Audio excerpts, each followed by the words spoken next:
Ever wondered how an empire that ruled for 1,000 years, an empire so vast it stretched from Britain to the Middle East, could just disappear?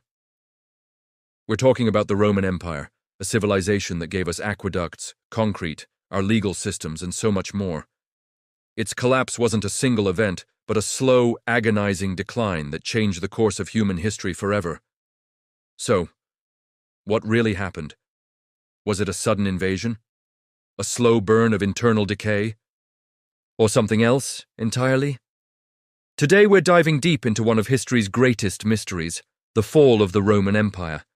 This isn't just a story of crumbling statues and forgotten cities. It's a complex puzzle, and historians have debated the pieces for centuries. Some point to barbarian invasions, with tribes like the Goths and Vandals chipping away at the borders. Others blame economic collapse, runaway inflation, and a tax system that crushed the poor. Then there are those who argue it was a moral decay, a loss of the traditional Roman values that made the empire great in the first place.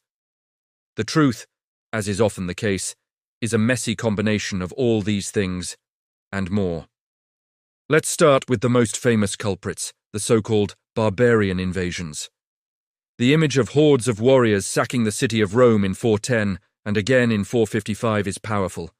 And it's true, centuries of pressure on the frontiers took a massive toll. But it's not as simple as an outside force destroying a healthy empire. For a long time, Rome managed these threats. They would fight, they would negotiate, and they would even integrate many of these groups into the empire itself, often as soldiers in the Roman army. So what changed? The problem was that by the 4th and 5th centuries, the empire was already rotting from the inside. This brings us to the economy. Imagine a government that spends way more than it earns, constantly devaluing its currency to pay its massive army. Sound familiar? That was late-stage Rome. The silver content in their coins plummeted, leading to hyperinflation. People lost faith in the money. To make things worse, the empire relied heavily on slave labor from conquests. When the expansion stopped, the supply of free labor dried up.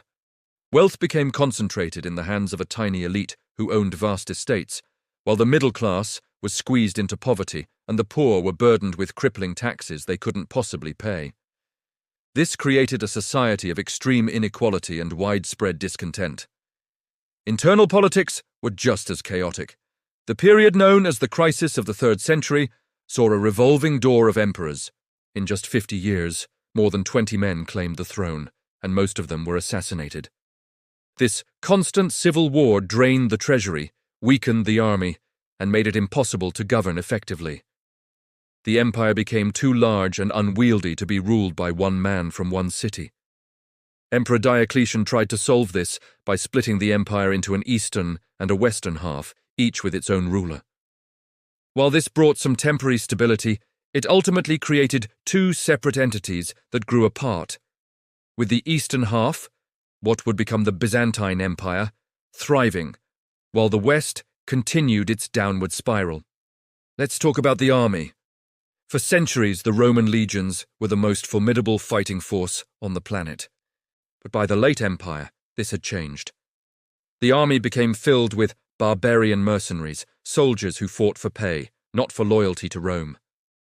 Their allegiance was often to their general, not to the emperor or the state. This led to generals using their armies to seize power, sparking more civil wars. The very institution that was meant to protect the empire became one of the primary sources of its instability. It was a vicious cycle. The empire needed a large army to defend its borders, but couldn't afford to pay it, which led to political chaos and further weakened the state. And what about the people themselves? Some historians argue that a kind of societal fatigue set in. The constant warfare, political instability, and economic hardship created a sense of hopelessness. A plague in the 2nd century wiped out a significant portion of the population, which had devastating long-term effects on the workforce and the tax base. Lead poisoning from water pipes and wine containers has also been floated as a theory, potentially causing widespread health problems. While this is likely overstated, it paints a picture of an empire struggling with public health and environmental challenges. We also can't ignore the rise of a new religion, Christianity. For centuries, Traditional Roman paganism was intertwined with the state. The emperor was seen as a divine figure. Christianity, a monotheistic faith, challenged this entire structure. Early Christians refused to worship the Roman gods and the emperor, which led to periods of intense persecution. But the faith grew. By the time Emperor Constantine converted in the 4th century, it was a major force. Some traditionalist historians, like Edward Gibbon, argued that Christianity weakened the empire's military spirit and created internal divisions, diverting attention and resources from worldly matters to the afterlife. A more modern view is that the Church actually stepped in to provide structure and stability as the Roman state crumbled. It became a new unifying force, but one that was fundamentally different from the old Roman system. So when did it actually fall? There isn't one date. The sack of Rome in 410 by the Visigoths was a huge psychological blow. It was the first time in 800 years the city had been breached. But the empire limped on. The commonly accepted date is 476 AD, when the last Western Roman emperor, a young boy ironically named Romulus Augustulus, was deposed by the Germanic chieftain Odoacer. But even then, many people at the time probably didn't realize the empire was gone for good. The Eastern Roman Empire continued to thrive for another 1,000 years, and in the West, Roman law, language, and culture lived on, forming the bedrock of medieval Europe. The fall of Rome wasn't a single event. It was a slow, cascading failure of multiple systems at once.